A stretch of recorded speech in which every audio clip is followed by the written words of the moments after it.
രാഷ്ട്രീയം എന്നും ചെറിയ വിഷയങ്ങളെ പോലും വലിയ ചർച്ചാ വിഷയങ്ങളാക്കി മാറ്റാറുണ്ട്. ഇപ്പോഴിതാ കേന്ദ്രമന്ത്രിയും BJP നേതാവുമായ സുരേഷ് ഗോപിയുടെ വോട്ടവകാശം സംബന്ധിച്ച വിഷയത്തിൽ വലിയ വിവാദം ഉടലെടുത്തിരിക്കുകയാണ്. തദ്ദേശ സ്വയംഭരണ സ്ഥാപനങ്ങളിലേക്കുള്ള തിരഞ്ഞെടുപ്പിൽ സുരേഷ് ഗോപിയും കുടുംബവും തിരുവനന്തപുരത്ത് വോട്ട് ചെയ്തതിനെതിരെയാണ് CPI നേതാവ് VS സുനിൽകുമാർ രൂക്ഷമായ ആക്ഷേപവുമായി രംഗത്തെത്തിയിരിക്കുന്നത്. സുരേഷ് ഗോപി 2024 ലോക്സഭാ തിരഞ്ഞെടുപ്പിൽ തൃശൂർ മണ്ഡലത്തിൽ മത്സരിച്ചപ്പോൾ അദ്ദേഹവും കുടുംബവും തൃശൂരിലെ നെടിശ്ശേരിയിലാണ് വോട്ട് രേഖപ്പെടുത്തിയത്. സ്ഥിരതാമസം തൃശൂർ ആണെന്ന് കാണിച്ചായിരുന്നു ഈ വോട്ട്. എന്നാൽ ഇപ്പോൾ നടന്ന തദ്ദേശ തിരഞ്ഞെടുപ്പിൽ മന്ത്രിയും കുടുംബവും തിരുവനന്തപുരം കോർപ്പറേഷനിലെ ശാസ്തമംഗലം ഡിവിഷനിലാണ് വോട്ട് രേഖപ്പെടുത്തിയിരിക്കുന്നത്. ഇതിലെ വൈരുദ്ധ്യം ചൂണ്ടിക്കാട്ടിയാണ് VS സുനിൽകുമാർ ചോദ്യമുയർത്തിയത്.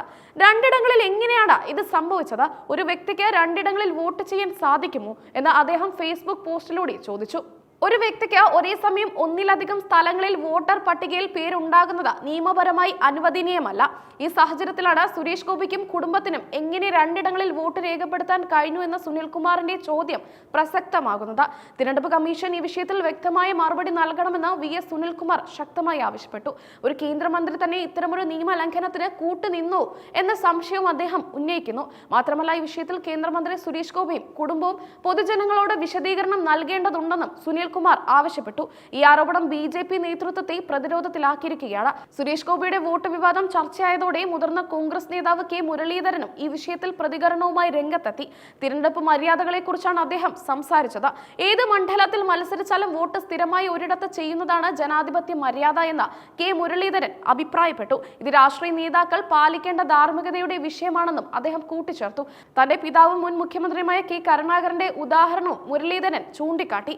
K കരുണാകരൻ കേരളത്തിൽ പല ഭാഗങ്ങളിലായി മത്സരിച്ചിട്ടുണ്ട്. പക്ഷേ അദ്ദേഹത്തിന് സ്ഥിരമായി ഒരു മേൽവിലാസം മാത്രമേ ഉണ്ടായിരുന്നുള്ളൂ. ഇത് മത്സരിക്കുന്നത് ഒരു സ്ഥലത്താണെങ്കിലും വ്യക്തിക്ക് സ്ഥിരമായ ഒരു താമസ സ്ഥലവും അതിനനുസരിച്ചുള്ള ഒരു വോട്ടർ പട്ടികയിലെ മേൽവിലാസവുമാണ് ഉണ്ടാകേണ്ടത് എന്ന ജനാധിപത്യപരമായ കീഴ്വഴക്കത്തെയാണ് മുരളീധരൻ ഓർമ്മിപ്പിക്കുന്നത്. കഴിഞ്ഞ ലോക്സഭാ തിരഞ്ഞെടുപ്പിൽ തൃശൂരിൽ സ്ഥാനാർത്ഥിയായിരുന്നപ്പോൾ സുരേഷ് ഗോപിയും കുടുംബവും തൃശൂർ മണ്ഡലത്തിലെ വോട്ടർമാരായി വോട്ട് രേഖപ്പെടുത്തിയിരുന്നു.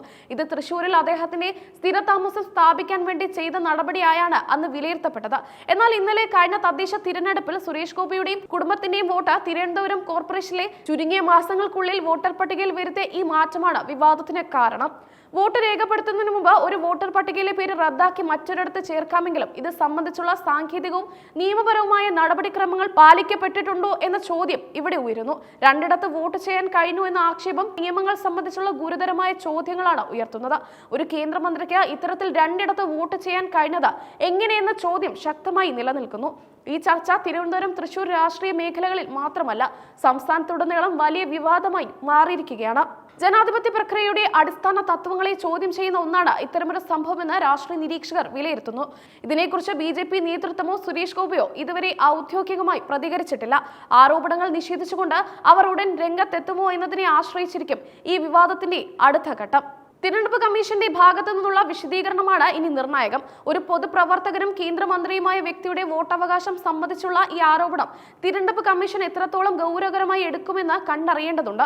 VS സുനിൽകുമാറിന്റെ ഫേസ്ബുക്ക് പോസ്റ്റ് ഒരു രാഷ്ട്രീയ പ്രചാരണ ആക്ഷേപം എന്നതിലുപരി തിരഞ്ഞെടുപ്പ് നിയമങ്ങളുടെ കൃത്യമായ പാലനം ഉറപ്പുവരുത്തേണ്ടതിന്റെ ആവശ്യകതയിലേക്കാണ് വിരൽ ചൂണ്ടുന്നത്. ഈ വിവാദം കേരളത്തിലെ വോട്ടർ പട്ടികയുടെ കൃത്യതയും അത് തയ്യാറാക്കുന്നതിലെ നിയമപരമായ നടപടിക്രമങ്ങളും വീണ്ടും പരിശോധിക്കാൻ അധികൃതരെ നിർബന്ധിച്ചേക്കാം. സുരേഷ് ഗോപിയുടെ വോട്ട് സംബന്ധിച്ചുള്ള ഈ ചോദ്യങ്ങൾക്ക് വ്യക്തമായ ഉത്തരം നൽകാൻ തിരഞ്ഞെടുപ്പ് കമ്മീഷനും കേന്ദ്രമന്ത്രിക്കും ബാധ്യതയുണ്ട്. ജനാധിപത്യത്തിൽ സുതാര്യത ഉറപ്പുവരുത്താൻ ഇത് അത്യന്താപേക്ഷിതമാണ്.